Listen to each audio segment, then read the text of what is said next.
ভারত চীনের সীমাতে আবার লেগেছে ঝামেলা। 20 রাউন্ড বৈঠকের পরও ভারত ও চীনের মধ্যে কোনো সমাধান বের হয়নি, আর চীনা সেনাদের সেরকম সরানো যায়নি। ভারত এবং চীনের মধ্যে বহু বছর ধরে চলা ঝামেলা এখনো বন্ধ হয়নি। 2020 পর থেকে কন্ডিশন একই রকম হয়ে রয়েছে। কিছু পয়েন্ট থেকে চীনা সেনা অবশ্যই সরেছে, কিন্তু সিচুয়েশন এখনো বিবাদেই আটকে রয়েছে, কারণ চীনা সেনা এখনো ভারতীয় সীমার ভেতরে উপস্থিত রয়েছে। অনেক সময় দুই দেশের সেনার মাঝে আলোচনাও হয়েছে। 20 রাউন্ড বৈঠকের পর এখন সেনাদের মাঝে ঠান্ডার মরশুমে ঝামেলা নিয়ে আলোচনা হবে। দুই সেনার মাঝে ঠান্ডার মরশুমে ঝামেলা বাড়াটাই কমন ব্যাপার। এমন সিচুয়েশন থেকে নিজেকে সরিয়ে রাখার জন্য এখন চীন এবং ভারতীয় সেনার সিনিয়র অফিসার একসাথে আলোচনা শুরু করে দিয়েছে। 15 জুন 2020-তে পূর্ব লাদাখের গালওয়ানে দুই দেশের সেনাদের মাঝে হওয়া রক্তাক্ত সংঘর্ষে 20 জন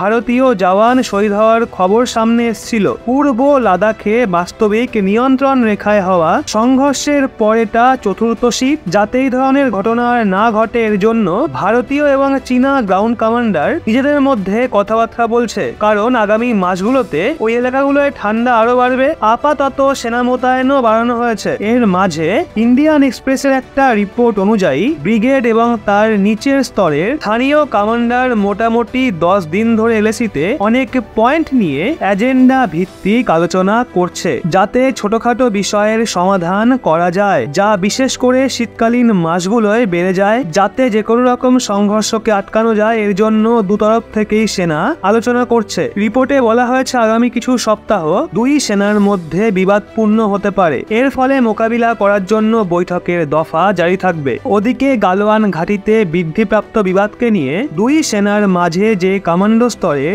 আলোচনা হয়েছে সেটা 20 রাউন্ড অবধি চলে গেছে। যদিও 20 রাউন্ড আলোচনার পরও কোনো এফেক্টিভ সমাধান বেরিয়ে আসেনি। রিপোর্ট অনুযায়ী ভারতীয় সেনা পূর্ব লাদাখে 15 দিন আগে থেকেই শীতকালীন মোডে আসা শুরু করে দিয়েছে। এটাও বলা হয়েছে গরম শুরুর আগে ওখানে উচ্চ স্তরীয় সৈন্য আলোচনা হতে পারে। রিপোর্ট অনুযায়ী আলোচনার দফার পর সিবিএম কে এলএসিতে লাগু করা হবে। কিন্তু এত কিছু সত্ত্বেও সেনা যে কোনো আকস্মিক সিচুয়েশনের সঙ্গে মোকাবিলা করার জন্য গভীর এলাকায় পর্যাপ্ত ভান্ডার বানিয়ে রাখা জারি রেখেছে। সেনা ঠান্ডার স্থিতিকে দেখে নিজের স্তরে প্রস্তুতিতে লেগে রয়েছে, আর এই প্রস্তুতির মাঝে সবচেয়ে বেশি প্রয়োজন প্রতিবেশী দেশ চীনের সঙ্গে এই নিয়ে আলোচনা করা, যার সঙ্গে ঝামেলা ক্রমশ আবার বাড়ছে। যদিও সিরিয়াস ম্যাটার হলো, যেখান থেকে চীনা সেনাদের এতক্ষণে সরে যাওয়া উচিত ছিল সেখানে চীনা সেনাদের উপস্থিতি এখনো রয়েছে। 20